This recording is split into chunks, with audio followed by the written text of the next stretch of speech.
Greetings, Losties. This is Iain Lee, and you're listening to The Lost Initiative, the show where we delve into the mysteries of the greatest TV show of all time, Lost. I'm joined in the bunker, as always, by Paul Terry. Evening. And Geeky Tom. Hello. So, what do we think to this week's episode, The Murderer Within?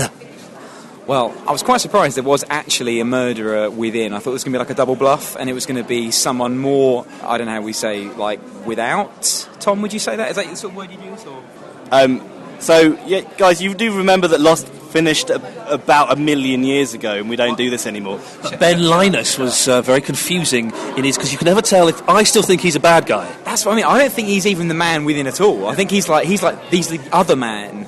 Like capital O, he's the other man. Tom, what do you reckon? I mean, if I could somehow describe myself walking away from this conversation and out of the building, I would do via radio, but unfortunately, I can't. Just be quiet and go home, you sad men. I've got a job now. I get paid for work. I don't know what you guys do, but, you know, I have a girlfriend now. I don't live at home with my parents like I used to back in those days. So, you know, I would just say, just go home. Just please go home.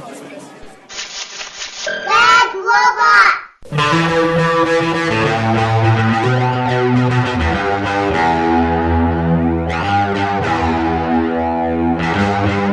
Hello dear listener, Iain Lee here, and welcome to episode 5 of the Iain Lee Pocket Radio Show.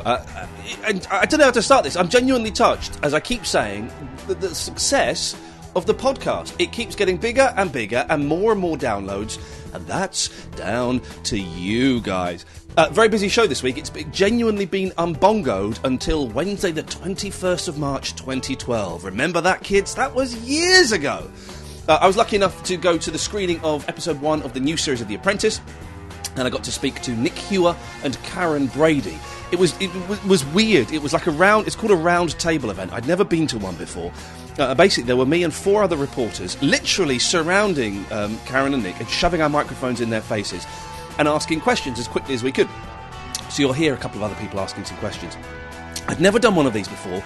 We didn't have much time, about 4 or 5 minutes. We were rushed into a room, and it started as soon as we got in the room. And I've got this big old chunky Marantz recorder, and I couldn't get the bugger to work. So literally, for the first minute and a half of this interview, I'm shoving a microphone in their face, pretending I'm recording them, when I'm not. Because I didn't want to look stupid. I'm fiddling with the Marantz, making it look like I'm just changing and adjusting the levels. I was trying to get the thing to work. So it kind of cuts in halfway through the interview. I also got to see a little bit more of Karen Brady than I'd expected to. Ooh.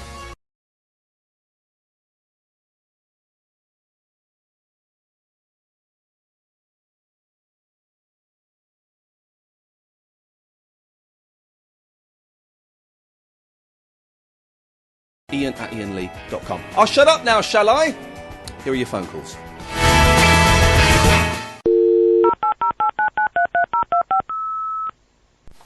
Hello Ian and hello all, it's Thomas Walsh of Pugwash, here to tell you all about our new album, The Olympus Sound, out on CD and vinyl, on the wonderful Lodgings label, on the 2nd of April. Go grab yourself one of each.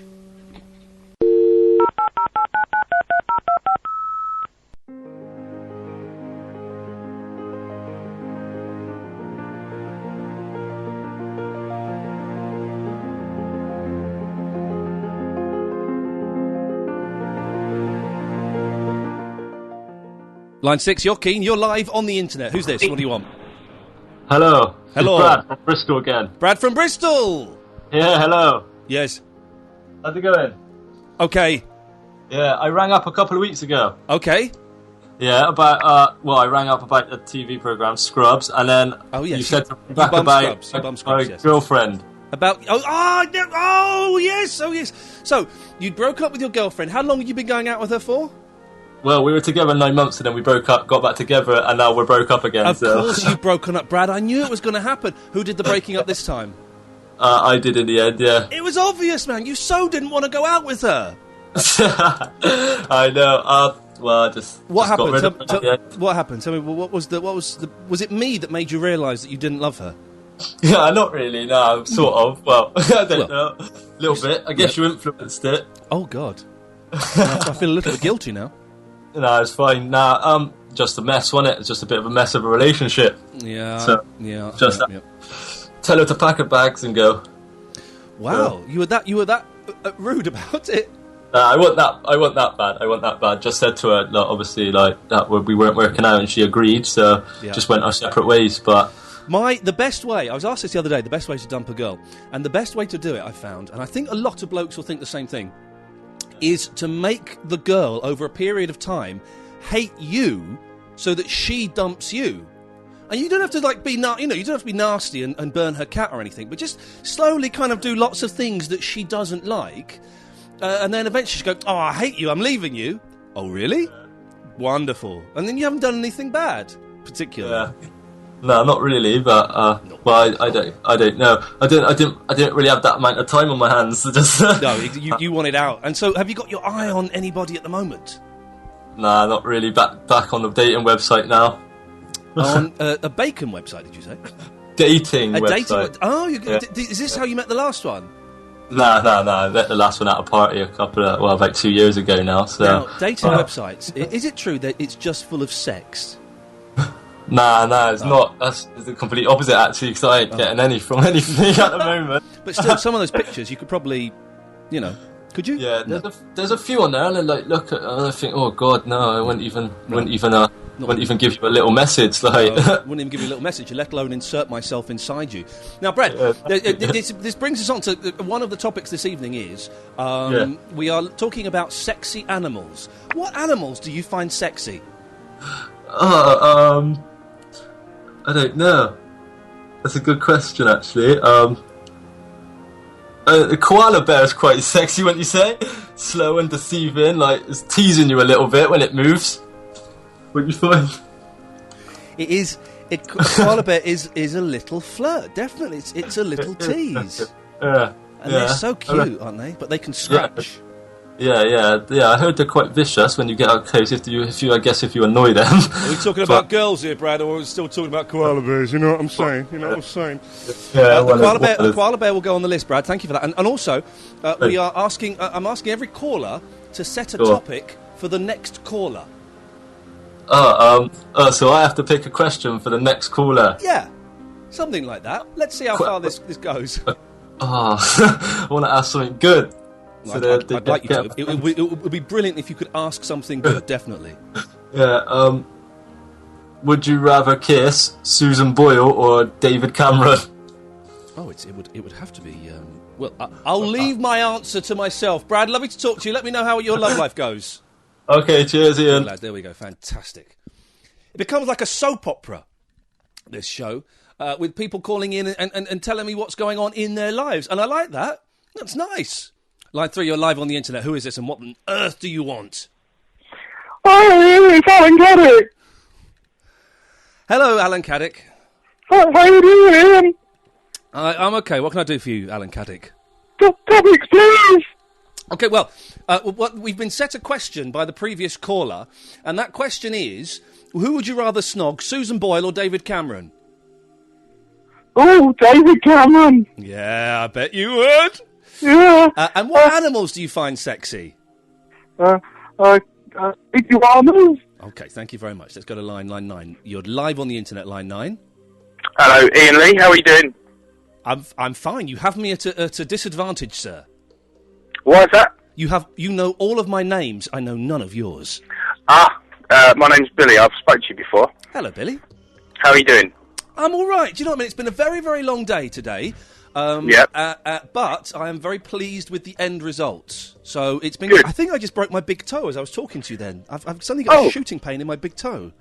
Well, you know what to do, don't you? Amputate. Swear. Oh, no. Listen, I decided today... Yeah. I swear too much. Right? So yeah, I agree. Not. I agree that you swear too much, but I do too. I do swear quite a bit, and I'm gonna start a proper swear box. I'm gonna put £1 in it every time I swear, and at the end of it, I'm gonna spend all the money on a big book of swear words. No, I don't know what I'm going to do, but I'll do something with it, because I'll make a fortune for someone with all It's a waste of the language, isn't it? Well, sometimes, my wife and I argue about this, sometimes I think that a well-timed F-bomb, or even a C-bomb, can be very, very funny. Hilarious. It can be hilarious. But my wife disagrees. She thinks there's never any excuse for swearing. Right, okay. Well, my dad's a bit like that. In fact, I think I've probably uttered 2 swear words to my dad, even now I'm 32. Well, your dad and my wife are both completely wrong. Yeah, no, I totally agree there. The C-bomb is particularly the best. If you get a C-bomb... at the right moment, you've got to get it at the right moment, and it is very, very entertaining. And Billy, what can I do for you this evening? Sexy animals. Sexy animals. We just had Brad on the line, who pretended he couldn't think of a sexy animal, then quite quickly said koalas. And koala bears... Wow. Yeah, they are, aren't they? What do you think's a sexy animal? Well, I've got a bit of a crossover, because I know you've spoken about sexy cartoon characters before. Yep. But the caramel bunny. Oh, she's filth, isn't she? On all levels, she's a wrong one. But Billy, I'm going to have to be strict with you here in a way that I never would have been on LBC or Absolute Radio. I need an actual animal. I cannot accept cartoon animals. What about a camel? With the long eyelashes, and sort of come-to-bed eyes. Yeah, I instantly think of the humps and the kind of... But the eyes, it's got a very sexy face. Gorgeous. Yeah, that's it. Maybe, what about a llama? Yeah, you're... Bang! You've totally got it, man. You have totally got it. Yes, a llama. Fantastic. Yeah. Billy, lovely to talk to you. I'm going to move on because we've got quite a few more calls coming in. It's very, very busy on the lines this evening. Let me take this one. And then, line 3, you're live on the internet. Who's calling, please? Good evening. It's the tissue dude. Oh, is it really? Yeah, how you doing? One of the biggest issues of the serious misuse of the... Disused tissues? Yes, but I've been learning the ukulele and I thought I might play you a little song. Brother, get on there. Come on, this is what it's all about. This is what the internet was created for, kids. 1, 2, 3, 4. When I go painting the windows to an anonymous box, to a nosy partner, it's an interesting job. It's a job that just sets me the window cleaner. I would be, you'd be surprised the things I see when I'm cleaning windows. What do you reckon? Brilliant. Thank you. Lines 6 and 3, you're live on the internet. Who's there, please? It's Kate. Hello there, it's David from Sutton. Hello, David from Sutton. David, say hello to Kate. Come on, be a gentleman, for God's sakes.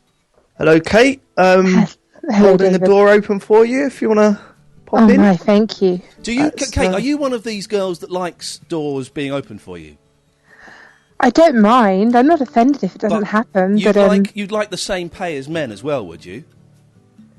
Yeah, do you see where I'm going there? How is that fair, Kate? You want the same money as me, and yet you want me to hold a door open for you, Kate? I'd hold a door open for you. Oh, in that case, that's fine. Thanks very much. I've opened 8 jars today, and I don't see how that's fair at all. And do you have a partner, David? No, I just like opening jars. It was in Sainsbury's. They were furious. I can imagine that didn't go down very well. I was on a tube, right? This is the first time this has ever happened, and I accepted it, but I thought I've turned a corner. I was on a tube, and a seat became available, and there was a young lady there, probably about 20, and I said, "Oh, do you want the seat?" She went, "That's okay, mister, you take it." Oh. She thought I was an old man! She thought I was an old man! What do you mean she thought you were an old man? You're not young anymore, Ian. Listen, you can't get away with that. Steady on. I am 38 years old, right? And I am not yet 40, so I am past it. Yes, I'll give you that, David. I'm completely past it. Balls. Well on your way. Well on my way. How old are you, David? What, 12 or something? 27. Oh, you're so young. Oh, and Kate, I'm not going to ask, but how old are you? 46. 46. How old do you think I am? Well, have a guess. I just said 46 twice. Seriously? 47. You didn't, oh, God. 48. No, I'm really 32. You're what? 32. I'm looking at a picture of you. Or is that your mother? I don't know. You are just simply rude. I don't know what picture you're looking at. Joking. Sunglasses. I'm looking at the one with your jubblies out, and boy oh boy. Can you send the link in the chat? There, Ian. Yes, I will. There are no jubblies, Kate. Come on, for goodness sakes, calm down. We've got young ears listening to this. Don't be rude. David, apologise. Sorry about that. Sorry about talking about you jubblies. Now, it's not you that needs to apologise, it's Ian. I've done nothing wrong, madam, and I'll cut out any bit that I do wrong, so it'll be you two that look like you're evil. Now, Kate, I do apologise. We're having a little bit of banter, and let's just say it's got out of hand slightly. Kate... I'm not offended. Good. What can I do for you this evening, Kate? Oh, what can you do for me? Sorry? Oh, I don't know.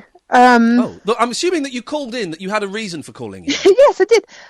Well, just to say hello, really. Also, looked at the topics. Really, no such thing as a sexy animal. Well, hang on a second. I'm going to stop you there, right? Brad phoned up at the start, straight in with koalas, right? No, Billy came on, llamas. Now, No. I'm saying those are two hot animals. I'll also give you young cats, not kittens. Let's not even go there.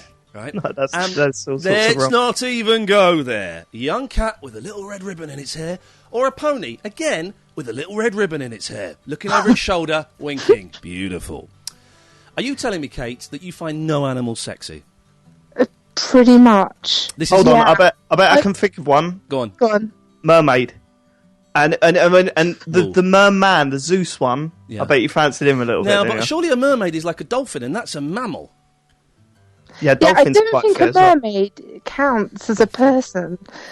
No, And it also, counts as an animal. no, it counts as an animal even. Sorry. See, No. you've got me all kerfuddled. Yeah, you're getting flustered at the thought of all these mermen.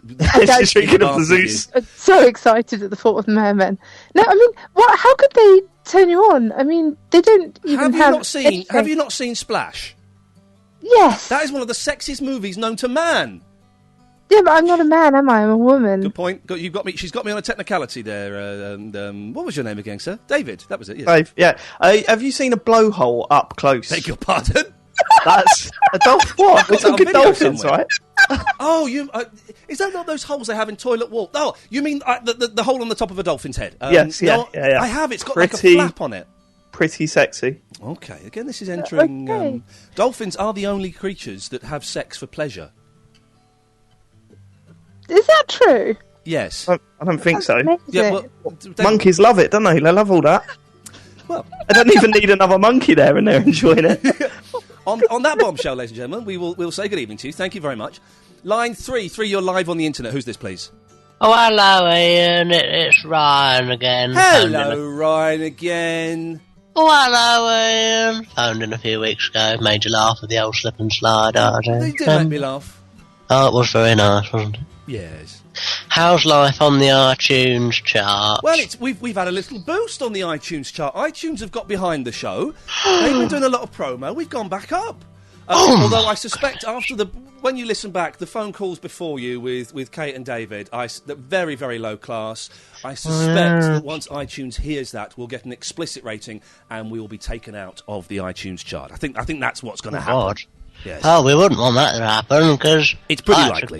Quite like hearing my voice on the radio. Well, you'll still be able to download it, but I suspect that. And by the way, you naughty people who've been posting rude 0-star reviews on iTunes, how dare you? Oh, what are they doing with their life? iTunes sends me all of your home addresses and telephone numbers, and I will be round to protest. You're going to have an angry Ian on your angry Ian on your patch. Oh my God! I don't like the sound of that. I'm going to vote 5 stars right now. I'm going to vote for 5-star as well. Let's go to line 3. 3, you're live on the internet. Who's calling, please?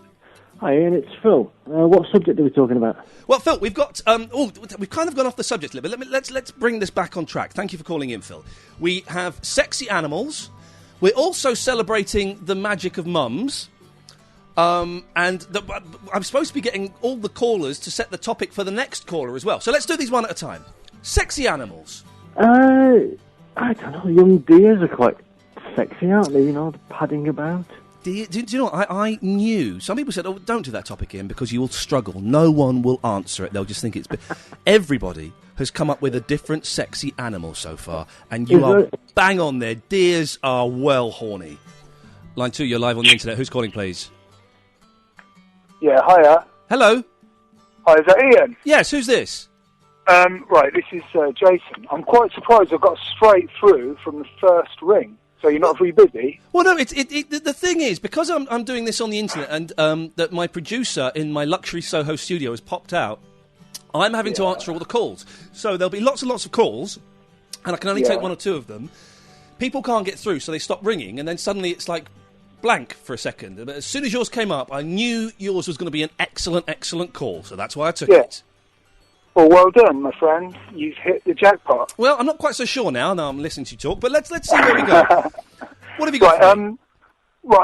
First of all, what are your subjects? Have you got any subjects? Sexy animals. Sexy animals? Yeah. So, zoophilia?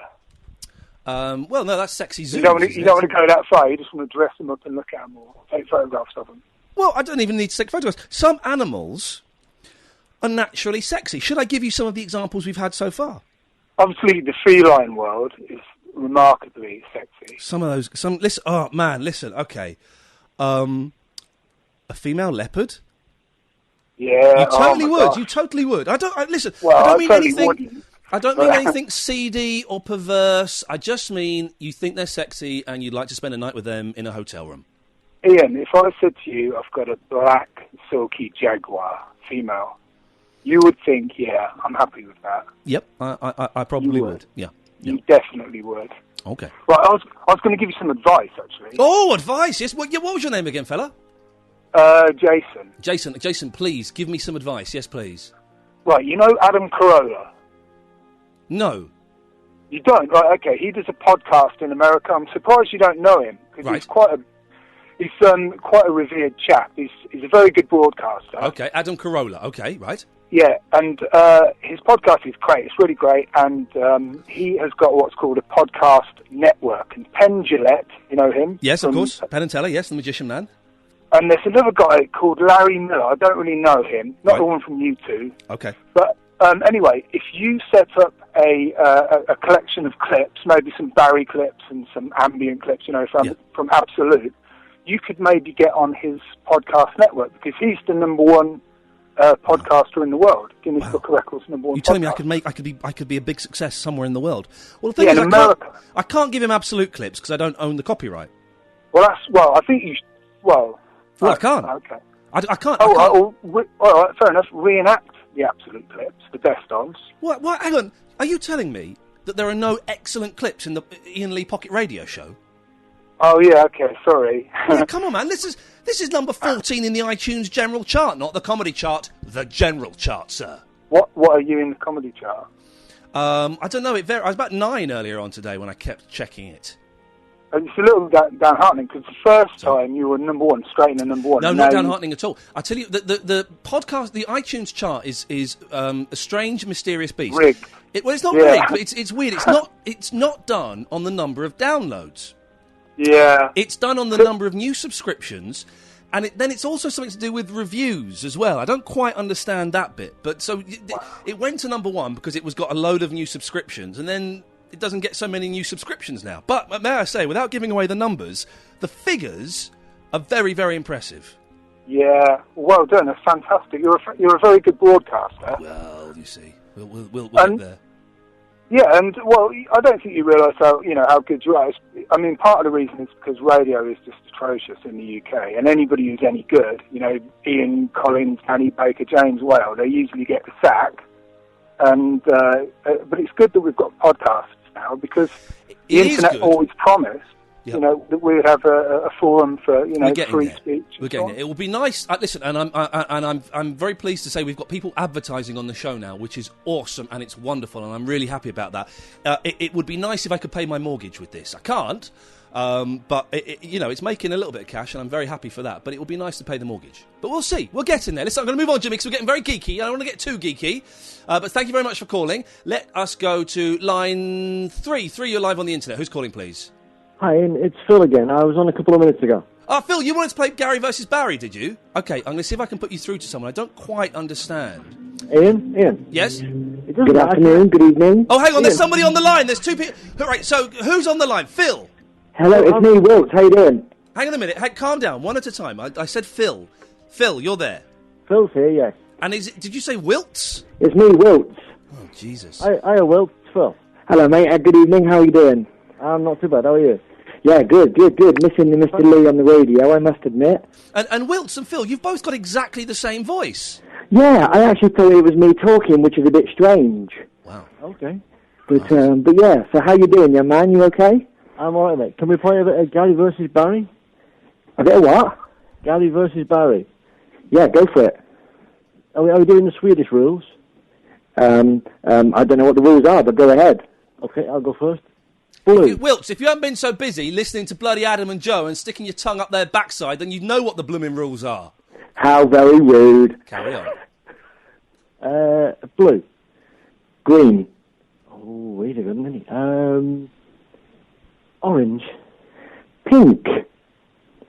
Oh, blancmange. As Iain would say, blancmange. Angel Delight. Oh, Phil. I'm not allowed to help, but I would say seize the day, sir. It's a good minute. Bananas. Orange.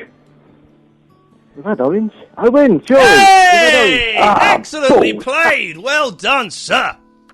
Line 9, you're live on the internet. Who's calling, please? Oh, hello, my name's Mark. Last someone who doesn't sound like they're calling from underwater. Good evening, Mark. Or good evening, morning, Ian. Or good afternoon, because we are living in the time shift world of the podcasted internet. Or something. Mark, what can I do for thee? Yeah, something. I see your topics today. Yep. One of my favourite sexy animals, I'd say, was a camel. Now, you're the second person to say camel. Why do you find the camel so erotic? I think it may be the long eyelashes. Yeah, that's exactly what the other fella said. Because when he said it, I thought the camel was a hideous, hideous beast, but it does have amazing eyelashes and great lips. It does, the lips, and the way it looks over its shoulder and kind of smiles at you as well. I like that bit. Mark, can I just say that the topics this evening, sexy animals. We're celebrating the magic of mums because it's kind of, it has just been Mother's Day, and we're asking people to set questions or topics for the next caller. Okay. Nobody's called in about Mother's Day. Everyone has called in about sexy animals. Now, does that mean that we are more into having relationships with animals than our mums? I think our mums are very special, but I think, for me, a camel just takes it by a hair's width, I think, from my mum. Wow. And are you buying a camel any presents this weekend? I might buy it some peanuts, normally for elephants, but I think camels like them as well. And I might buy it some goat's milk. You know, camels can store... imagine if they made bras for camels' humps. There'd be big bras, yeah. Oh. You know they store water in their humps? Yes. If I was in a desert, right, and I was really thirsty and I had a camel, could I cut one of its humps off and put a straw in there? You could do, but you'd have to ask the camel's permission first, I think. Bloody camels with their big humps. Mark, listen, I'm going to pursue this next one because I really want this to not be a complete waste of time. Have you got a topic for the next caller? Yeah, I was thinking of one, actually. When I was younger... Yeah. This is like from when you're younger, childhood memories. Yeah. I always remember I used to go to like this balloon show in the South England, Bewley. Yes. And I want to know like something like in your past that's never happened again. Like there's no more balloon shows in England. You used to see loads of hot air balloons everywhere. Hot air balloons, okay. So there's a question: have you ever been to a hot air balloon? You could do that one, yeah. Okay, Mark. Thank you very much. Let's. Line 9, you're live on the internet. Have you ever been to a hot air balloon? No, I've never been to a hot air balloon. Thanks very much for calling. Line 12, you're live on the internet. Ian, it's Phil again. Hello, Phil. I just won the Gary versus Barry and you cut me off. Yes, I did. Hello? Hello? Hello? Yes? Yes? Hello? Hello? Yes. Hello? Yes. Yes. Hello? Hello? Hello, yes. Yes, hello. Hello? Hello? Can you hear me? No. Line 3, you're live on the internet. Who's calling, please? Cheers! Oh, Christ. Let's try this. Ah, look, here's a nice message from Moz. On the subject of magic of mums. Well done, Moz, for being the first person to talk about magic mums. My mum was the kindest, most generous person I've ever known. She raised me single-handedly and never complained. We brought out the best and the worst of each other. That's what you do with mums. We wouldn't have it anyway. On Monday, I will hold her funeral, but she'll live on in my head and heart forever. Oh, Moz, I'm sorry, mate. This is the thing. Mums are the best, okay? I've had a very rocky relationship with my dad, which I'm just starting to rebuild after years of not having any relationship. But Mum has always been there, and I love mums. My mum is completely bonkers, by the way. I think I've said this before. That once when I used to be a biter when I was a kid, and at the age of 3, I bit my sister, and then I bit my cat and threw him down the stairs, and my mum bit my arm. Oh, I never bit another thing again. Line 9, you're live on the internet. Who's calling, and what on earth do you want? It's Mr. Fuzzy. Hey, Mr. Fuzzy. Hi, how's it going? Hi. Yeah. Yeah. I've got to say, tonight I think is the best phone-in I've ever done. Not just on the Pocket Radio Show, but ever. Excellent. That's good. I'm going to try and keep the tone up then, and I'm going to go sexy animals, chipmunks. Oh, now, yeah, that's an obvious one, but no one said that yet. You're absolutely spot on. Yeah, very horny are chipmunks. What about Alvin? Maybe not so much Alvin. Female version of Alvin. Alvina. Alvina. Malvinas. The Malvinas. Let's give those back to the Argentinians, shall we? I don't know. I'm not too keen on giving it back. Why? Can we have some money for it? Oh, yeah, all right. Well, let's sell it to them then. For what I know, £500. How much? £500. That's 500 more than I've got. So yeah, I'm keen on that. Well, you won't get you don't get it. Oh, what do I get then? That's a good question. You get the knowledge that they're back home where they belong. Why do they belong with Argentina? Well, because they're nearer to Argentina than they are to us. Well, that means nothing. Thanks for calling. Line 3, you're live on the internet. Who's calling, please? Oh, hi, it's Gatford. Oh, Gatford! Well, marvellous to. Yeah. Did you hear from me? What can I do for you? Yeah, Can I just say, Gatford? Can I just say? Yeah. This has been the best phone-in I've ever done, right? And not just on Pocket Radio Show. Best phone-in I've ever done on Absolute, better than anything I've done on LBC, better than anything I did on 6 Music, better than anything I did on XFM or Horizon. This is the best, Gatford. And if you... Shut up! If you in any way ruin the quality of this phone-in, I will come down on you like a ton of blood. Oh, yeah. So, away you go, Gatford. Bearing that in mind, what have you got for us? It's fine. I have my topic ready for the next caller. Well, okay, let me just say... Yeah. That's not really been taken off. No one's called in to talk about mums. No one's had a topic for the next caller, maybe one person. Everyone wants to talk about sexy animals. Oh, I'm quite happy to talk about how brilliant mums are. Go on, how brilliant is your mum? Well, my mum is brilliant. I mean, my mum was brilliant. When I first moved out of home, she still used to cook me dinners and bring them round. That mums tend to do that. They cook you what you think is your favourite dinner. Yes. But I forgot to tell my mum that I didn't actually like that dinner. And every time she brought it round, I didn't have the heart to tell her, so I gave it to one of my roommates. What dinner was it? It was a shepherd's pie. I like them now, but at the time... your mum used to give you a shepherd's pie? Yeah. It was like every week. That seems a bit inappropriate. Well, no, it's nice with mince and potato on top. Oh, you mean the actual shepherd's pie? I thought you oh, well, it's lovely, lovely. Yeah. So I didn't realise there was another meaning to it. So you claim to have a topic. Cause I think, is a genius idea. It's a good idea. Don't. You inspired me a little bit with your coming down on me. You know, yes.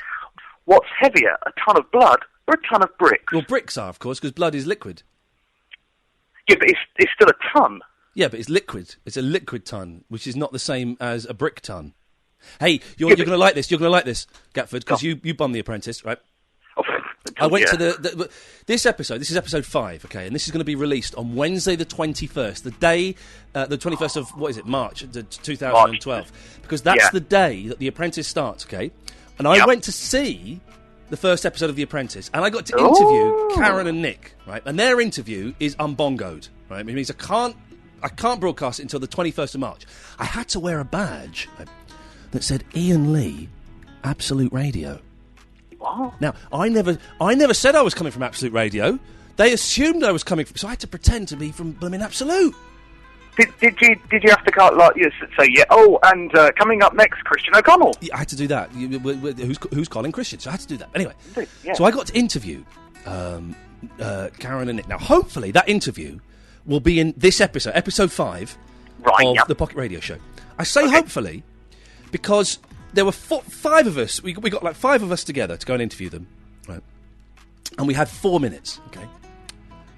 For the first minute of that 4 minutes, I could not get my blooming tape recorder to record, right? Aww. So for the first minute, I am pretending to record them and pretending I'm fiddling with the levels when really I'm desperately trying to get the bloody tape recorder to work. Did you just hold the microphone up? Yeah, I held the microphone at them and it wasn't recording anything. Now, I've not listened back yet to hear if anything has recorded. So, shall we? Hang on. I've got the tape recorder here. Let me see if I can get this thing to work. I was going to say, if it doesn't work, maybe we could get a lady on the line, and we can just me, you, and the lady can recreate it. Now, I've got to tell you something, right? I saw something that I shouldn't have seen. Yeah, I know. I did. What did you say? I did. Right. You did, didn't you? I did. I totally did. Right. Right. So I've got the tape recorder here. I've got it working. Let's see if it recorded any of the interview. I've genuinely not listened to this back. And if this has recorded the interview, then we're going to go into the interview in the podcast. We go. Okay. Had dreams of that. Oh, you can hear them. You can see them. Do you think, like the rest of us, that Lord Sugar was getting ready to... Oh! Hang on. You well. It's always a difficult. Oh, it recorded. Okay, that's okay. That's brilliant. That means that A, you've had the ending of the episode slightly ruined for you, Gatford, and B, it's recorded. So I tell you what, let's listen to Nick and Karen now.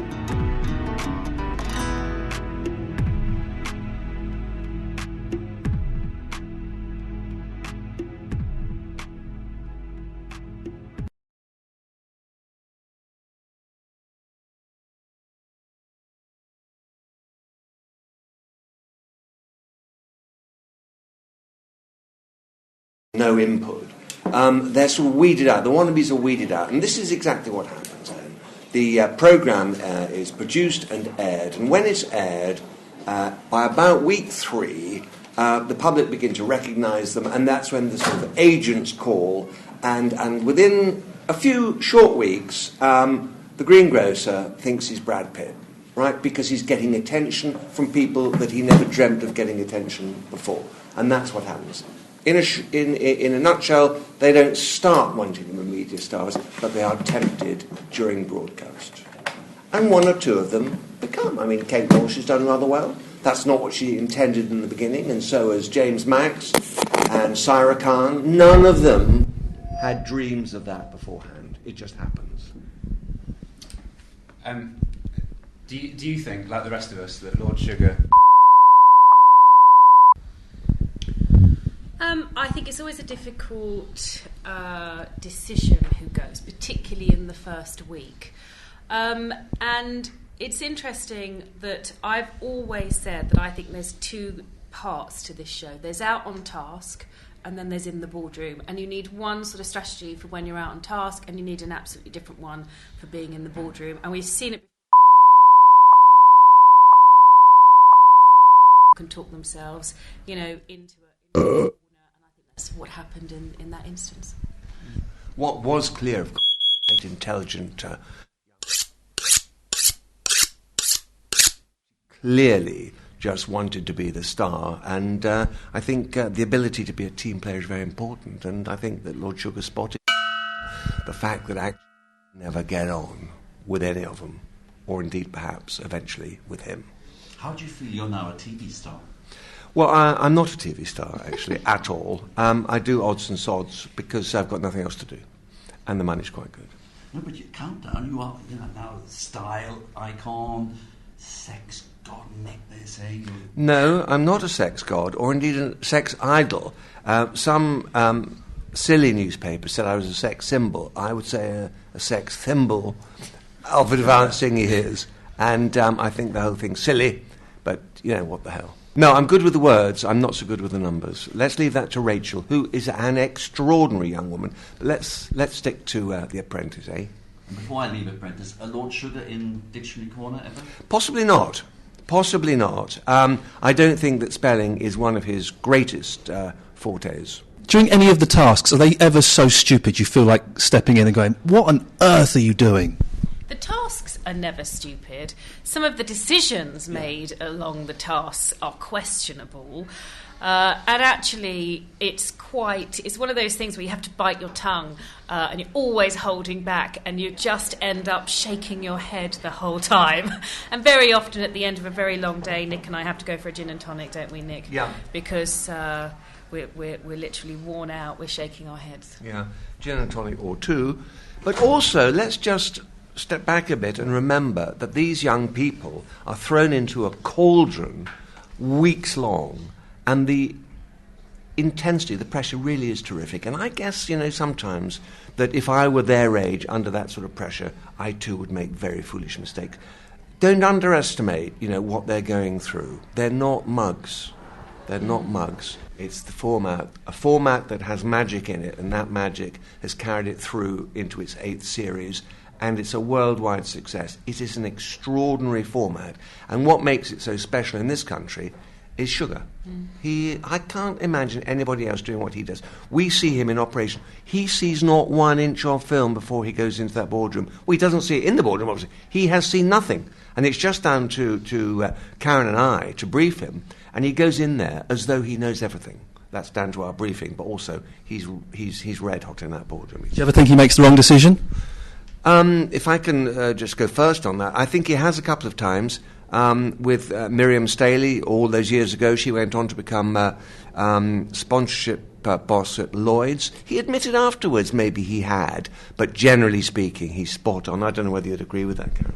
Yeah, I think at the end of the day, we brief him, but he is the person that has to invest with the individual. So he's looking for somebody that he trusts, he wants to work with, somebody who can fit into his organisation, fit into his way of working, somebody who gets him and he can get them, and that's very, very important to him.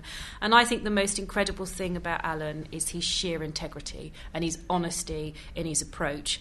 Sometimes he'll admit himself, he maybe he hasn't, kept someone through to see a little bit more of them, but actually every decision he makes, he does it with integrity, and that's why the show's so great. You believe him when he says, I'm not happy, or I'm happy, or I forgive you, or I won't forgive you. That's because that's his a genuine thought in his mind, and no one can persuade him what to do. He makes his own decisions after listening carefully to what we have to say. What? Sex gobbling. Have you seen the letters we get?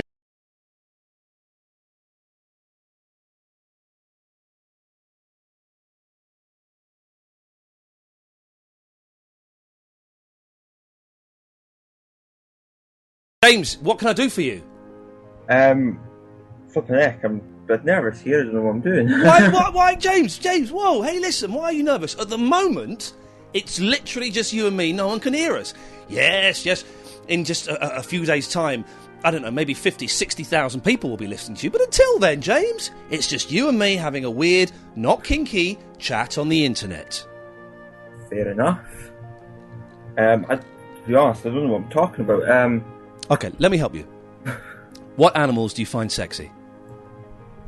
I'm not going to answer that question. Why?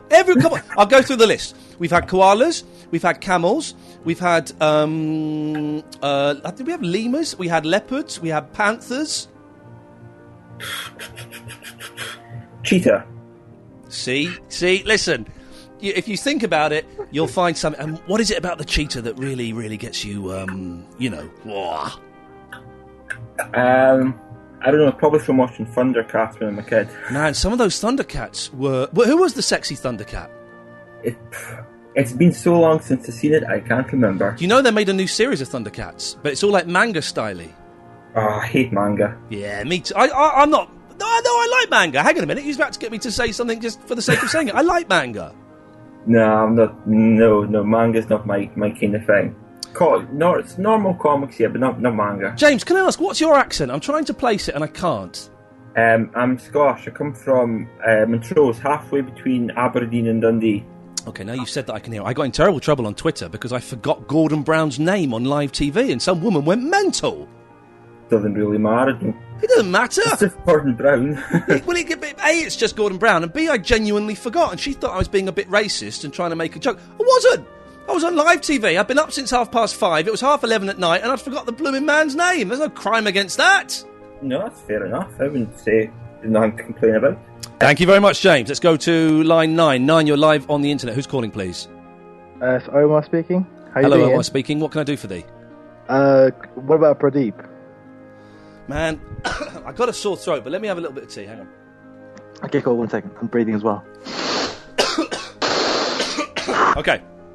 Right, hang on a second. Let me just get this call. Hang on. Stay there. Okay.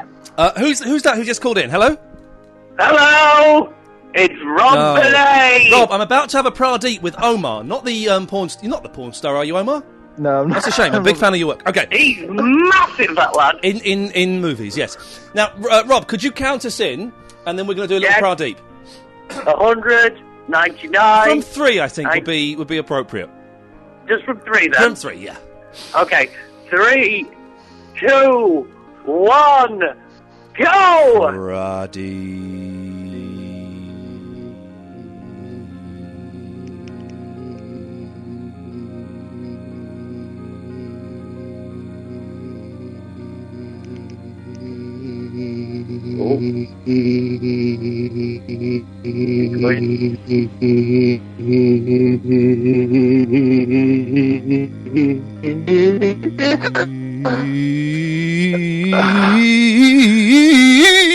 Bah! You started after me. You started after me, Omar. You were taking massive breaths, and I still kicked yo ass. Thank you very much for calling, Omar. Rob Benet. Hey, mate, you alright? Hello there. Right, you know this is recorded, isn't it? You edit it before it goes out. It is recorded and it is edited before it goes out, yes. So I could ask you a question, yes. You could answer it, but you could bleep out crucial bits. Yes, okay. Oh, okay. So go on, ask me your question. Alright then. Have you ever had sex with more than 2 ladies at once? Have you ever seen Daisy Donovan? Is Vinny a Yes. The best new game ever. Line 3, you're live and you're through to Rob Benet. Who's calling, please? Hello. This is... Hello? Hello, who's there? Who's that? Oh, this is Jerry. Nice. Hey, Jerry, how's it going, man? Oh, hello, mate. How's it going? Whee! How's everyone else? Is that 2 people? Not bad. What? Yeah. I'm confused. Is there 2 people on the line, or is it one person split personality? I'm one person. I'm person number 2. I'm person number 1. Cool. I want to talk about both then. Sexy animals. Is he in there? Oh. Go on then, sexy animals. Here we go. Does anyone remember Crash Bandicoot? Yes, I remember Crash Bandicoot. In the Coco Bandicoot. Does that count, do you reckon? She was fit. She was fit. She was right. Okay, I don't think... Just protest, I think Kermit the Frog is by far better than the Crash Bandicoot. Actually, he's my hero. What about Black Beauty? Yeah. Oh, I don't know. It's not really as good as the old Kermit, is it? Does a lady animal become more sexy when she wears lady clothes? Oh, Jesus, no. Or no Just clothes. think of Kermit the Frog when he wore his little tuxedo. Very handsome. But, like, when Bugs Bunny wore, like, an outfit and dressed up as a woman... Oh, Jesus. You'd look at him and go, yeah. What about Sonic the Hedgehog? There was a girl hedgehog, wasn't there? Amy, yeah. Was there? Susan the Hedgehog. So. Yeah. Amy, I think it was called. She was alright. I still think that... Oh, no, what about Sue from Sooty and Sweep? Sue? Now, she always looked filthy, Sue did. Oh, Jesus Christ. We're all Who do you think she would pick over Sweep and Sooty? Because obviously, Sooty would be quieter in bed. I still think that Kermit the Frog... Kermit the Frog is by far the nicest out of all of them. Bazar, where you been, Bazar? This is slowly becoming like one of the top buses on the night bus, isn't it? Bazar from Oxford. How you doing, mate? Rob Benet. Get alive, Barry.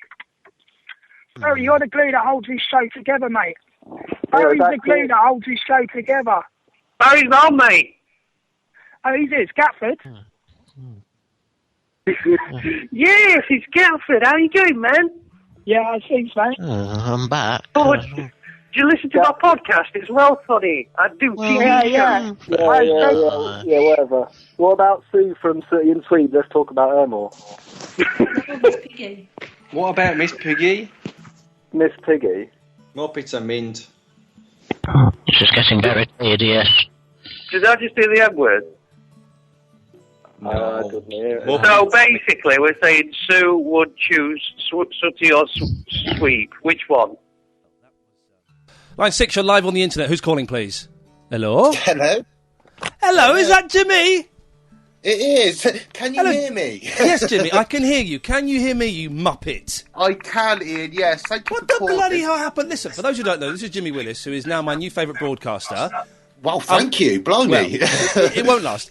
And I came on his radio show the other night. We're going to do it via Skype, and he muffled. There's an echo on this line, Jimmy. There is. It was all part of the show.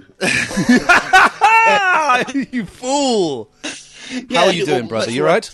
But yes, blimey. Are you doing your podcast tonight? Are you? I'm recording it now. You're part. You're it. You're part of it. Well, thank you ever so much for calling me in. Is it going well so far? This is the best phone-in we've ever done. Blimey. So what I don't want you to ruin. Now listen, I'm going to go through the topics, Jimmy, and I want your honest answers. Okay? Okay, I'm ready. I think. Sexy animal. Badger. What? Why a badger? Do you find tuberculosis erotic? Yes. In some parts of the country, that is seen as a good thing. Yeah, I'm sure it is. Would you rather kiss Susan Boyle or David Cameron? David Cameron. Now, Susan Boyle was getting for a bit of a rough ride, or perhaps she's not in for a bit of a rough ride. I think she's all right. No, I don't. Well, yeah. You're not on the radio now, are you? No, I'm not on the radio now. No. Oh, for goodness sakes. Okay. And can you sum up your mum in one word? Perfect. Oh, you're Jimmy. No, do you know what I'm doing this weekend, Ian? But buying some badges for your mum. No, I'm going back to the West Country tomorrow to see my mum to cook her dinner for Mother's Day. How soppy's that? Yeah, well, Mother's Day's on Sunday. Yes, but I'm staying there Sunday as well. Okay, so is she going to cook you dinner on Saturday? I wouldn't have thought so, no. Well, then she's not perfect, is she? If she's not cooking you dinner... I might take some washing with me or something. I was about to say, how old are you, sir, if you don't mind me asking? I'm 28. Really? Yes. I would get your picture redone. But you still take a big black bag of washing for Mum to do you? Yes. You should get a girlfriend. Well, Jimmy, listen, it's good to talk to you. Let's sort out doing something on your show a little bit better one day, now that you've worked out how to do the Skype. Yeah, that's absolutely wonderful. And sorry, I would have been much more entertaining if I knew you were going to call. Oh, it's all. I think it's all down to that Kathy girl. I think let's be honest, she's the driving force of your show, sir. Well, I'm sort of in bed at the moment, half asleep, because I'm very tired. It's 8:45 on a Friday. You're in bed. I know. Well, I'm just I'm trying to give up the partying lifestyle a little bit. So hang on a I'm minute. standing and making some music. Why are you in bed looking at your laptop? I'm making music. Yeah, I bet you are. You're sorting yourself out again, aren't you? I've got a single coming out. I am. Have you? I honestly have. I'm a man of many trades. Is it like what kind of genre is it? It's sort of dance music. Sort of electro housey type stuff I make. But so it's not you singing a song, because I can imagine you doing a ballad like you doing Islands in the Stream would be awesome. I know. I mean, I might do a bit of sort of Oasis, Wonderwall, maybe. Jimmy, lovely to talk to you, and I will speak to you again soon, brother. Oh, thanks ever so much for calling, Ian. Be good. Ta-ta, bye-bye. There we go. Take this last one. Line 9, you're live on the internet. Who's calling, please? It's James again. Hello, James again. What can I do for you? About an hour later, I thought of a very substandard topic for the next caller. Okay. Billy Connolly. He isn't at all funny anymore. And on that bombshell, James, we'll say goodnight. Thank you for calling back. Bye-bye.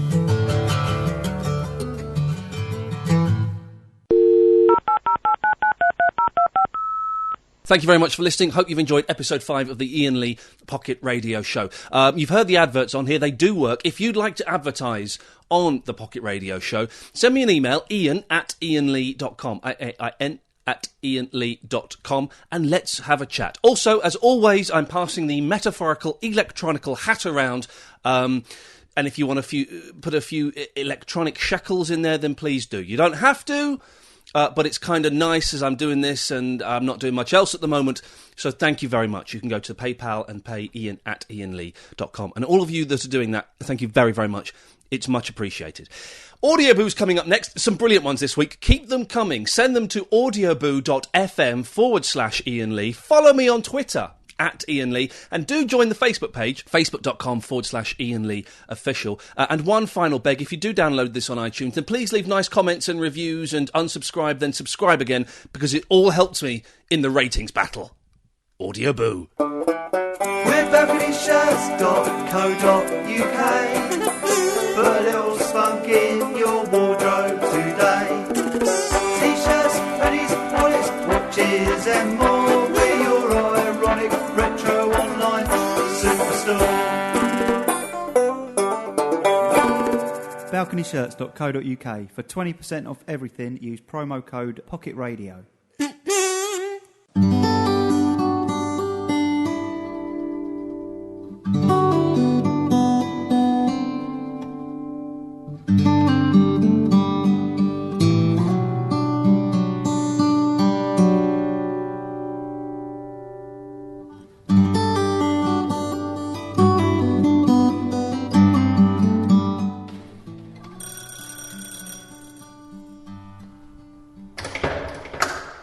Can I help you? Yeah, sorry to trouble you. I wondered whether you could tell me what wee-wee is, please. Wee-wee? Oh, get out of it. Get out of it. Sorry to have troubled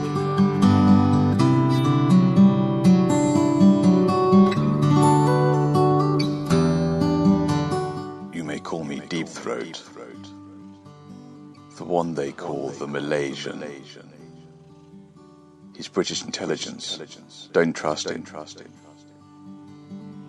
More details to follow.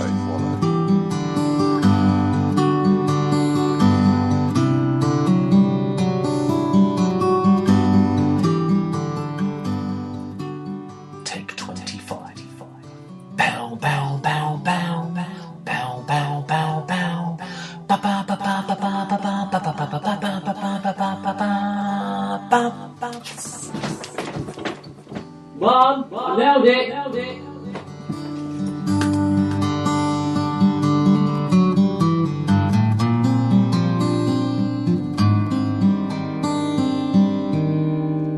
Jackie Shroff is a bad man. Hello. Deep Throat here. A word of warning. I believe you have a meeting with the Malaysian at Salang Razak in Kuala Lumpur at 1300 hours. You must be careful. It is a trap. Take your pistol and your polonium 210.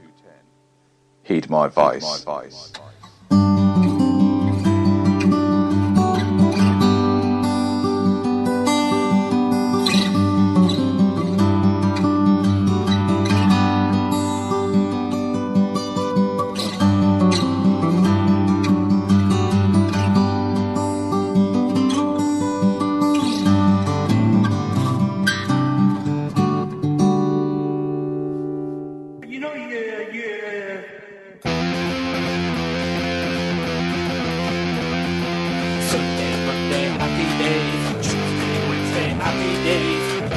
Friday, happy days, weekend comes, my cycle goes. ready to race to you. These days are all I'll be free. These days are all share them with me. The bright, bright sky, hello blue. There's nothing can hold me when I hold you. Feels so right, can't be wrong. Rocking and rolling all week long.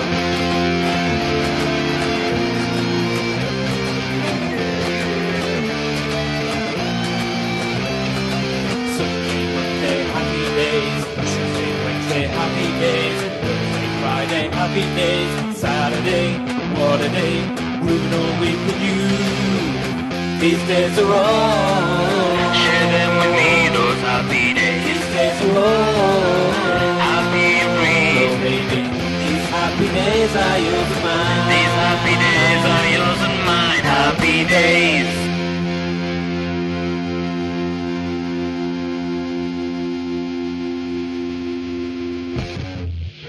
You know, yeah.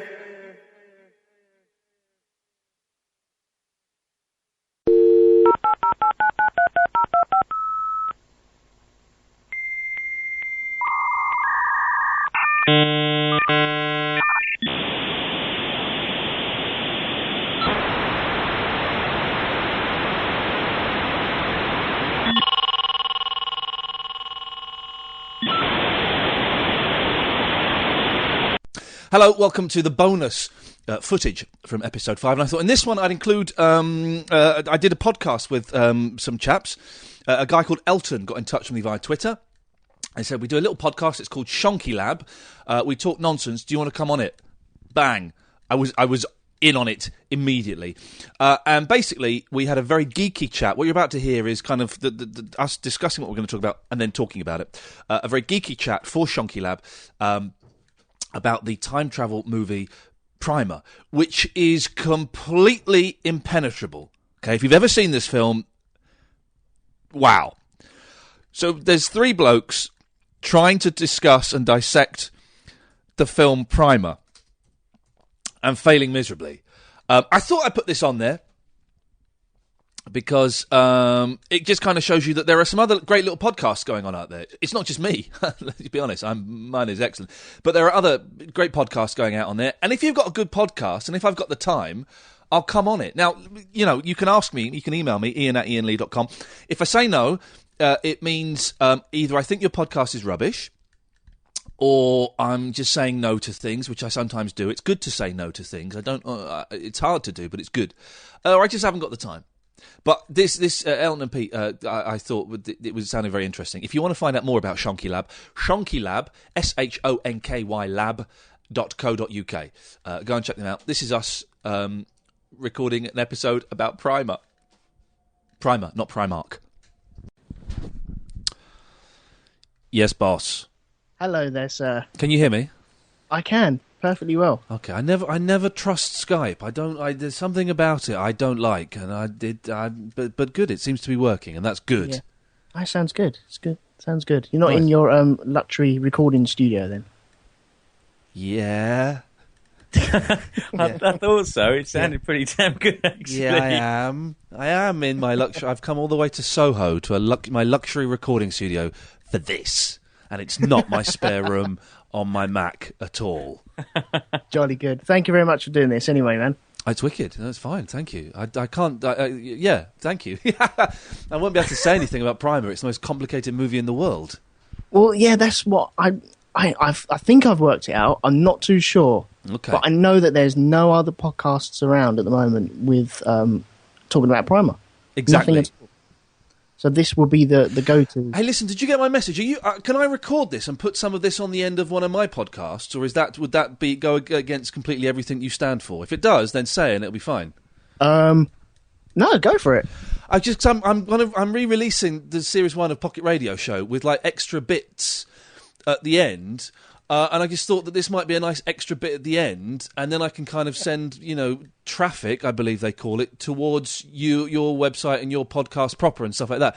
But if you'd rather not, then just say, and it's all groovy. No, you go for it. Are you sure? You got means of recording there as well, yeah? I have got I've got an engineer doing it for me with a 78-track mixing desk.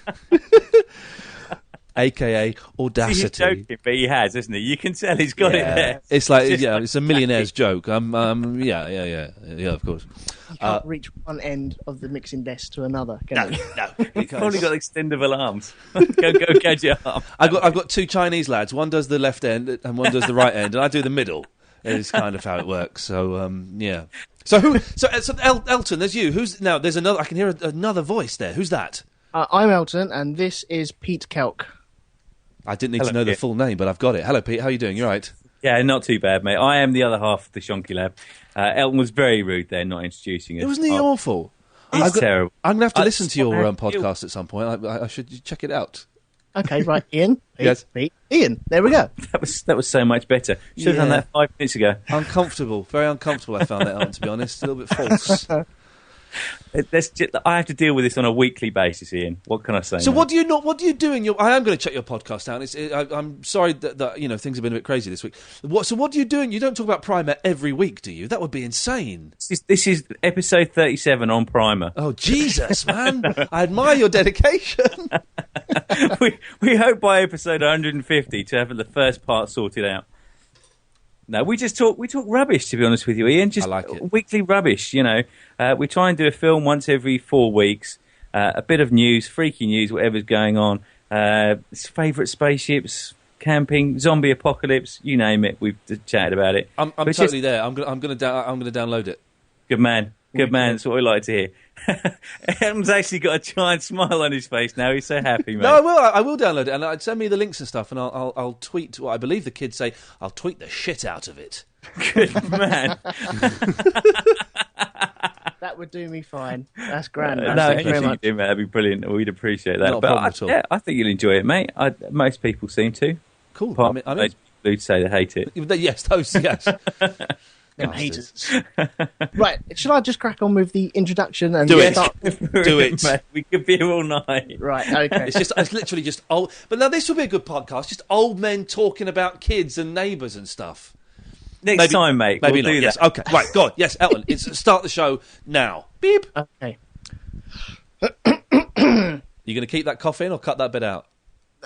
Or is that your trademark? trademark? The show. Maybe that's how your we trademark. do it every week. Okay, I apologise. Sorry, I should have listened. That's my fault. Okay. Right, someone ready? snorted. That was good. Okay, yes. Right, I'm shutting up. Go. Do it. Right. Hello, everyone, and welcome to Shonky Lab, episode 4, season 2. Series 2. Sorry. I keep getting that wrong.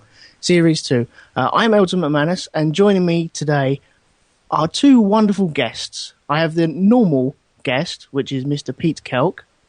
Say hello, Pete. Hello, everybody.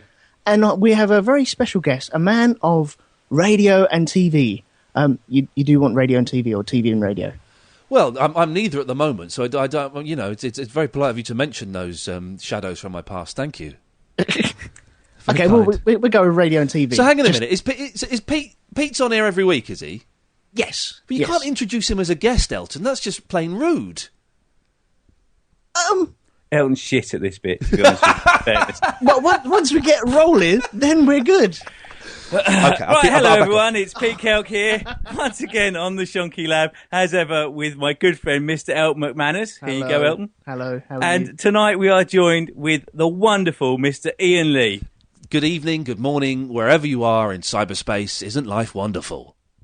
It's rosy at the moment, I must admit. Isn't it? It's all right. It's got its ups and downs, but right this very second, it's fun. We're about to have a very geeky chat. It turns out that when you sent me this email, I was asking if I'd be on it. I was kind of worried that you were mental people, and you're not as mental as I thought you were going to be, so that's a bonus. That's good. That's good. Yeah. At least we're not tipping over the scales just yet. Not yet. So we'll see how this chat goes. Yes. Well, the reason why I personally invited you onto this show is because you introduced me to this movie. We are going to be doing... well, yeah, kind of. Oh, that's cool. Okay. We're going to be talking about Primer today. I think you mentioned this on the Lost Initiative at one point or another. I'm pretty sure you did. I probably did, yes. I probably would have mentioned it because there's... there were elements in Lost about time travel that turned out at the end of season 6 they were irrelevant.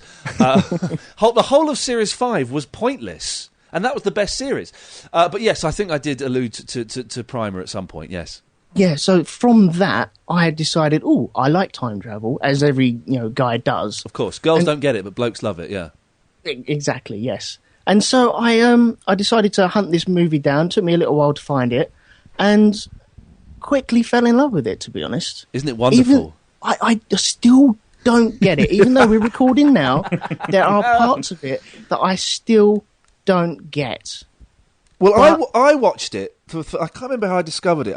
Someone would have recommended it to me. I think it may have been Geeky Tom, actually, from the Lost podcast, who pointed me in the direction of it, because he told me about that and Time Crimes, which, if you've not seen, again, is another fantastic time travel movie. I watched it, and it's only short. It's only about 85 minutes or something, isn't it? It's not very long. Tiny. And I enjoyed every second of it, and I came away not having a clue what had just happened. Yeah, I didn't understand it one little bit. I think if you watch it for the very first time and you understand what's going on, you're a big fat fibber. Yeah, totally. I watched it and then I looked it up online, and it turns out I'd completely misunderstood everything. I've got the map in front of me, which I'm assuming you've both seen, the time map. And is that the loop map? It's the loop map. It's the Primer chart. It's called lots of different things, and I looked at it and went, what? We may be jumping ahead slightly, but I'd completely not picked up on about 80%, 90% of what had happened in the movie. I did exactly the same. I watched it. I went to the internet to find out what the hell I just saw. Yeah. And then watched it again. Yeah. And then went back to the map and I didn't understand it again. And so I think this last week I've watched it around about 4 times. Brilliant. Just to make sure. For you. Here's a tip. Don't watch it with the director's commentary, right? Because you think you're going to get answers, and you don't. You get the guy that made it is wonderful, and he's a proper geek, and it's just a geeky filmmaker's commentary. It gives you no clues as to what's going on. So I thought he'd be saying, right, well, in this scene, this is timeline 3, and what they're doing is they've got timeline 6, and doesn't do any of that. He's talking about lenses and stuff like that. So it offers you nothing in the way of insight. I was thinking about diving into the director's commentary, but I'm glad I didn't now. There's another commentary. There's another commentary with the cast, I think, and I'm going to do that at some point soon, because I think that hopefully that'll give us some clues.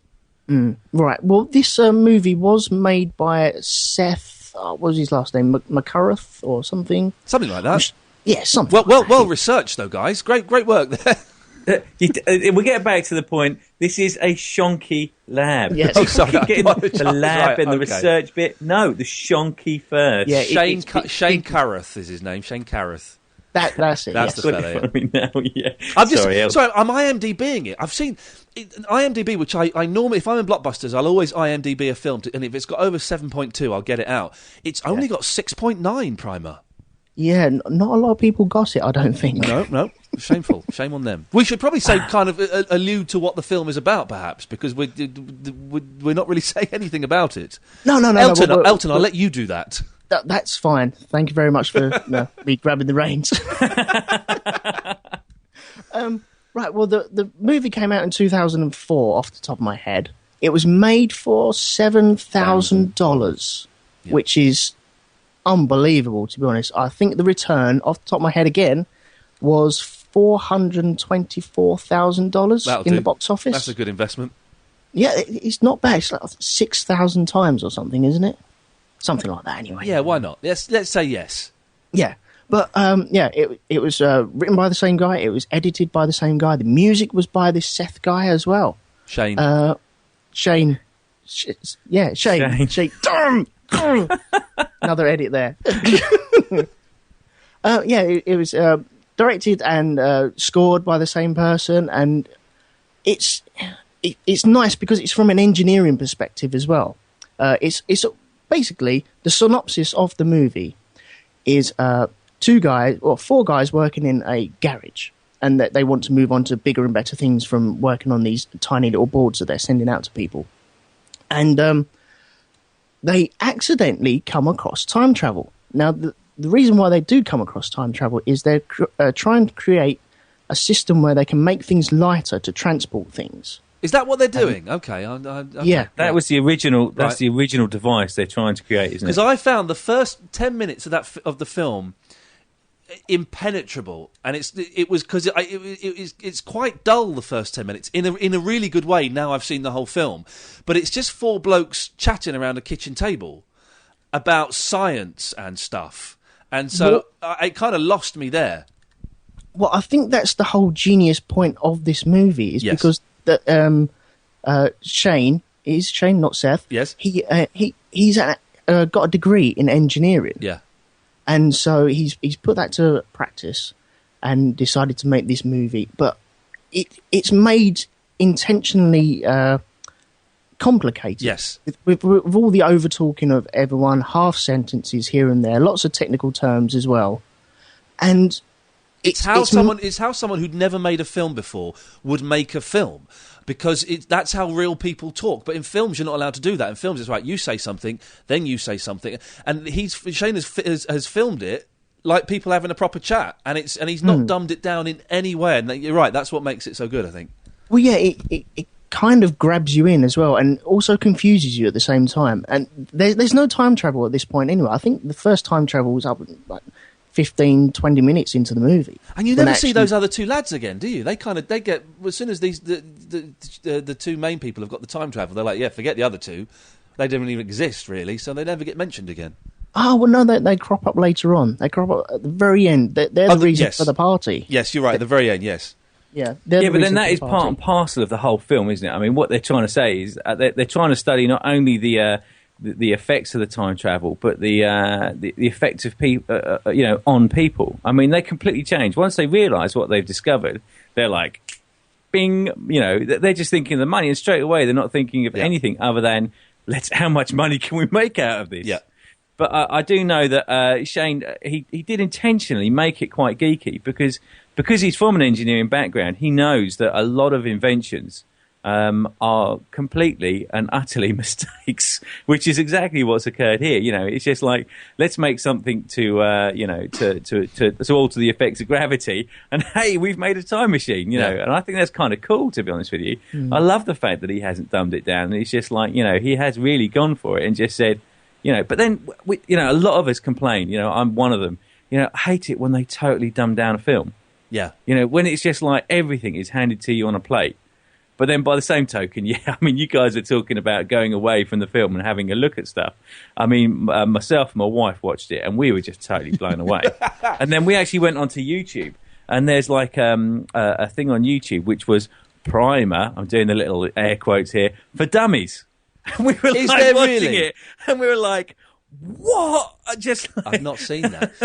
But again, that's the sign of how brilliant this film is, right? The fact that it is impenetrable, and none of us particularly understood it, but it wasn't boring. So quite often I've seen films that I've not understood, and I've walked away going, well, that was rubbish. But we've all gone off and done a little bit of research, or quite extensive research afterwards, to try and find out a bit more about it. And that's where the genius is that it leaves you wanting to find out more about it. Oh, absolutely no question. There is no. I mean, I'll be honest. I mean, I wasn't entirely looking forward to seeing Primer again for this show. Yeah. I mean, I tweeted it. I was like, I've got to go and watch Primer now. I'm like, because I'm remembering like all that, like what the hell is going on. But the second I put that on, I was taken by it. Yeah. I was like, I'm there, and I was there for the whole hour and 10 minutes. And at the end of it, I'm like, that made a little bit more sense. I'm going to watch it again. Yeah. It's just like, and I know that if I leave it now for 5 months and you said to me, let's watch Primer, I'd be like, oh, that gives me such a headache. Let's watch it. Yeah. Just like, it's one of those films you need to watch again and again and again. And a little bit, I've seen it 3 times and then a 4th time with the director's commentary. And you just get a little bit clicks in place each time you watch it. You go, oh, okay, so that's how that links up. That's who those guys are. Yeah, definitely. It also is a gorgeous movie to look at as well, I think, anyway. I tell you what, I mean, for an engineer, sorry, and I'm a photographer and videographer, so for get a God's bit guilty. Sorry, mate. Some of the shots he's got, like the opening sequence when you're just looking through the holes in the garage door, Yeah. it's from above and the light flicks on. man, that's just fantastic. I love that. It's that thing of not. It's that thing of not knowing what the rules are. So you go, right, I want to do this. Now, a lot of photographers and cinematographers will go, well, we can't, or you're going to need a crane. It's going to cost $500,000. He goes, I want this. Let's. Why don't we try it this way? An interesting thing, and I didn't notice it until I'd read about it, and kind of like a critique of his filmmaking style, is that a lot of it is out of focus because they didn't have enough film to keep reshooting it. A lot of it is like second take maximum. So they didn't have enough. They couldn't reshoot stuff if it was out of focus. So a lot of it, if you look, it's kind of a little bit blurry, or the camera's not quite pointing in the right place. But again, it all just adds. This guy's first film, and it's amazing. Yeah. Well, the scene where they're around the fountain, it's very, very grainy. It's definitely not in high def, and it kind of looks out of place. But then you understand, he was on. Light. He didn't know how to light it, so he just that's why they're torches.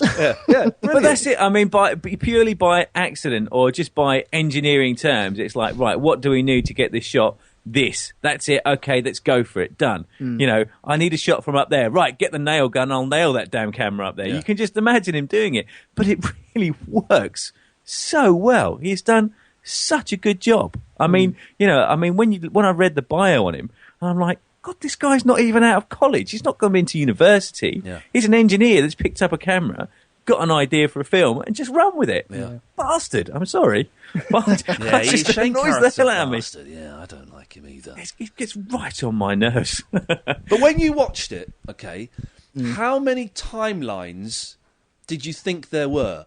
I came away thinking there were 3 timelines. I think on the very first and second watch, I thought there was around about 3.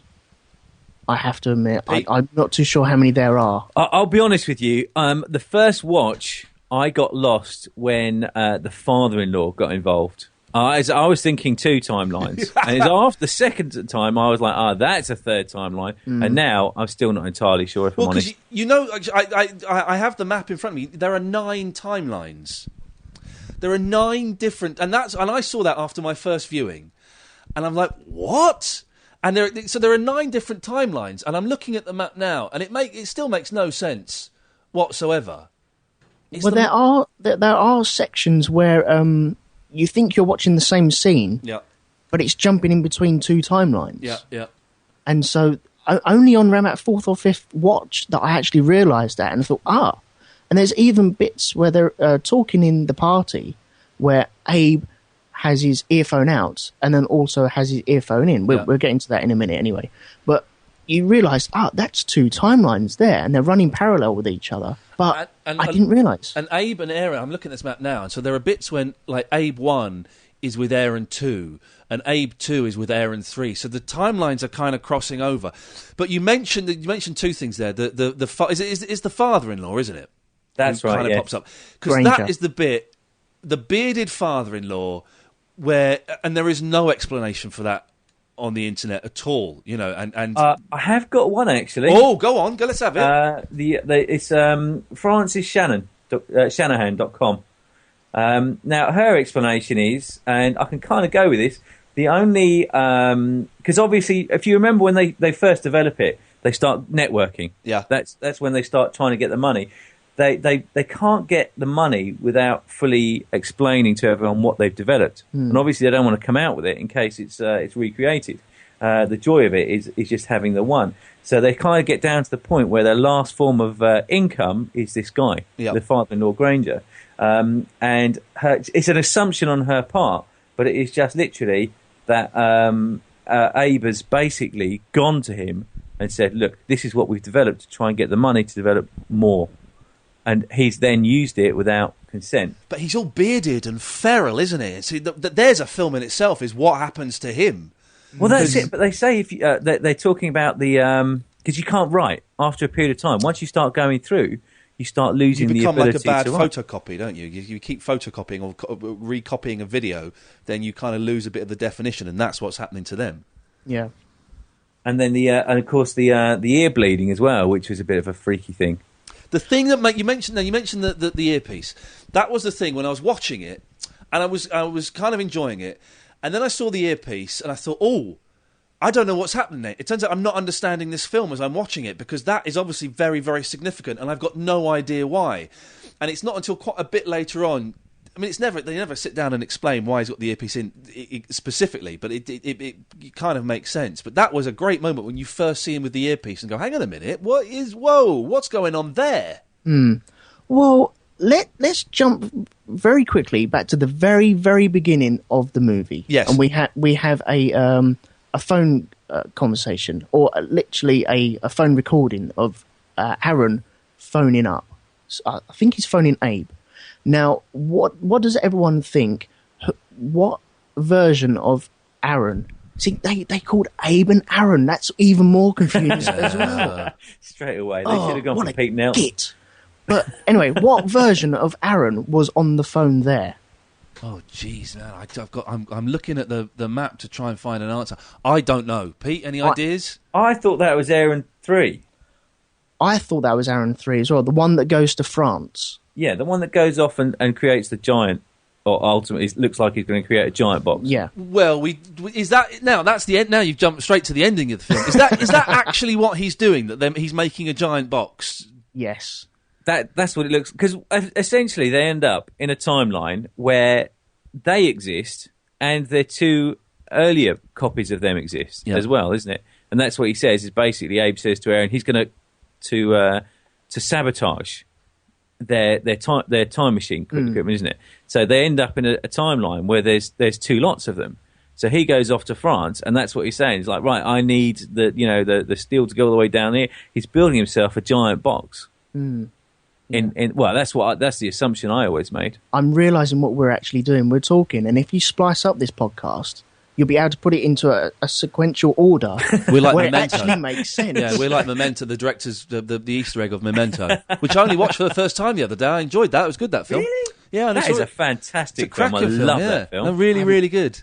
Haven't seen it, surprisingly. Oh, yeah, no, and everyone said that to me. I watched it 2 weeks ago. It's a cracking film. Well, it's not time travel, but it's it has similarities to Primer, actually, in kind of the way it's structured. But it's a good film. Anyway, yes. No question that. No, I love that film, definitely. Okay, so in this, who actually discovered the time travel itself first, do you reckon? Well, that's Abe. Abe does. Abe's the one that kind of says, hey, come and have a look what I've got. So, okay, at that point, does he make a box? Well, he makes the fail-safe, doesn't he? The fail-safe is the one that he starts running as soon as he realises what's going on, so that if everything fucks up in the next however long they're going to be messing around with this stuff, he can go back and reset the clock, kind of. Yeah, that's true. But if he's made a fail-safe, as soon as he turns it on, do you not think that Aaron or Abe should turn up outside of that box straight away? Because that is the failsafe to get back to correct everything. So as soon as he makes that and turns it on, that is the point where he returns to. No, because that hasn't happened yet. I'm kind of. I do know what you're saying, Aaron. I do know what you're saying. Yeah, I know what you're saying, Aaron, but you're wrong. If you go into a failsafe in that point, then you don't have the that turning it on. Mind you, they have it turned on by timers, don't they? Yes. So you probably just set it for a timer to start 20 minutes down the line. Oh, no, that's not the very first one. No, but the failsafe, surely the failsafe, he starts the failsafe and he leaves that. That's in, let's say, room 2 in the big yellow storage place, right? And he leaves that, and that just runs for the entire length of the movie until he realises that he needs to go and reset everything, and then he jumps in it. So he won't jump out of it once he turns it on, because that hasn't happened. That has to happen before he can jump out of it. Okay, then. Well, if we're talking that, eventually, Aaron finds that box, doesn't he? Yes. Yes. And he goes in that box to go back in time to the fail-safe point with a box. Yes. So he's got his own fail-safe timeline. At some point in time, they must have both been in that box when Abe goes back as well. Is that right? Or am I getting that completely wrong? Or was that a completely different timeline? No, that would be the same timeline. Oh, no. What would happen is... God, we're jumping all over the place. Oh, man, this hurts. I need to watch this film. We're talking about a different film, I think. Yeah. Aaron finds the fail-safe and jumps in there with a box. Yeah. Once he gets to side A... he turns the box on again because that's where it started. So you will not have Abe in the same box at the same time. because he's turned it on again. Doesn't he turn the box off? Once he gets out, doesn't he turn the box off? No, because he turns it on, so Abe... Because then he... But the box is on. But he becomes the primer. They turn them off to get in and then travel back, don't they? But that's at side B. Yeah, if you say so. But then... but when he gets out, he'd have to turn the box on again. No, it would be on. Okay, now listen. I'm looking at the map, right? So Abe Zero starts 30-minute timer for the fail-safe box and leaves. Yeah. Right. Then 30 minutes later, fail-safe Zero starts. Oh no, you're right. Look, Aaron 2 exits from the box and brings Aaron 1. And box on. Oh God. Yeah, sure. Go on. Whatever. I can hear the blood coming out of your ear right now. I'm worried that I'm going to analyse it too much and then stop enjoying it, because the joy is that I don't know what's going on, and it is ridiculously complicated. What on earth were they thinking? But it's so good. I understand the over-analysing. There's lots and lots of shots in this movie as well, especially they're very, very subtle. In the very beginning, you have the shutters of the garage come down, and you see all 4 guys through the 4 windows. I'm thinking maybe there's 4 boxes, and that is symbolising 4 boxes, because Aaron he walks past all 4 windows. And it's subtle little things like that. Also, when they're at the fountain, they have the torches, and they're flashing the torches around the fountain. Yeah. That is supposed to symbolise the A and B travel. Does that make sense? No, none whatsoever. None? Oh, okay. Right. When Abe is trying... Why are you talking about 4 people having boxes? Where does that come from? No, I'm just saying that there are 4 boxes. There are the 2 fail-safes and the two ones that Abe and Aaron jointly carry on. The windows of the garage symbolise the 4 boxes. Okay, fair enough. It's all about symbolism, I suppose. But there's at the fountain they have the torches, and you know the drawing that Aaron drew when Abe was trying to talk about going in at the A end, coming out at the B end, and that is supposed to symbolise it. The lights going round round the fountains is supposed to symbolise that. Also, when he has the basketball in his hand, and he's flipping it around his body, that's supposed to symbolise the travel of the Weeble going round from A to BN, A to BN, A to BN, and that's how they count out their time. There's lots of stuff. I'm going to take your word for that, Elton, because it sounds like you said it with confidence, and that's good enough for me. There's so many good things about that. Right, okay, I'll pick both of your brains on this one. Yes, come on. When Abe comes to Aaron, and Aaron is sitting on the bench in the park. Yes. What Aaron is that sitting on there? And is he recording, or is he listening to himself speaking? Are you talking about towards the end? No, the very beginning. Oh, at the beginning? Yeah, at the beginning of the movie, when Abe comes along, and he says, well, I found a wonderful thing. What happens if I told you about this? It's Abe 1. I'm looking at the map, right? I'm not getting left out in this conversation. It's Abe 1 is talking to Aaron 2. Aaron 2 records the conversation. Yeah. Oh, so he's recording it then. Okay. That's what I would have said as well, yeah. Yes. Ah, okay. But then that's Aaron 2, so he already knows what is going on. To a certain extent. Because they've already had that conversation, but then he has to have it again to record it. Oh, I just want to cry. I really do want to cry. And people are listening to this and haven't seen the film. They're going to go, I ain't never watching Primer, because that's some bad shit. This is probably making the waters a lot muddier than. It's just I'm literally lost for words, and that very rarely happens to me. Can we write to the News of the World about that? If they hadn't closed down for for naughty shenanigans, then yes, you could. Absolutely. Yeah, I mean, other than that, I mean, if you take away from the incredibly in-depth time travel parts of it, there are some just fantastic moments in this film. even if you don't think about the time travel parts of it, for a very, very cheap film, this is just awesome. And it does make you think. I mean, the problem is possibly you're right. It does make you think too damn deeply about it. Yeah. I think you can get to a point where you're going round and round and round, just like those two guys are. But I mean, if you take that away from it, I still love this movie. I love the way it's shot. I love the fact it's done cheaply. I even like the fact that they're doing everything in 1 or 2 takes, because you just can't do that in Hollywood, can you? No. But that's just Who awesome. is it? Is it Aaron who has the fight with Aaron? Who? Yes. Aaron drugs Aaron, and then has a fight with him, but loses. But doesn't he lose the fight? And so the one of the Aarons says to the other Aaron, "Look, you need to go and sort this out." But yeah, then he locks him in the loft, and they think it's rats, but it's Aaron. I think.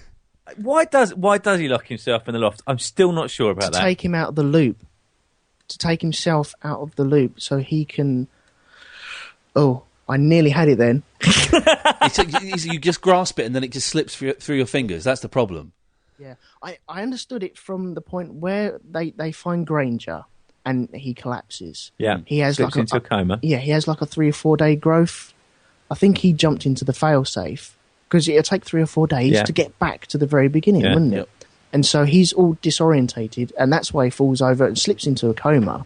Then Abe goes back in his failsafe to try and reset everything. That's why he starts gassing himself and putting himself in the cupboard.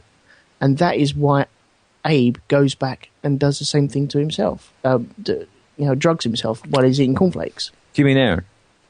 I did. Oh, let's move away slightly. The amazing thing is that Shane Carruth, never until recently with Looper, which he's worked on, never made another film. I know, that's crazy, isn't it? I thought jump.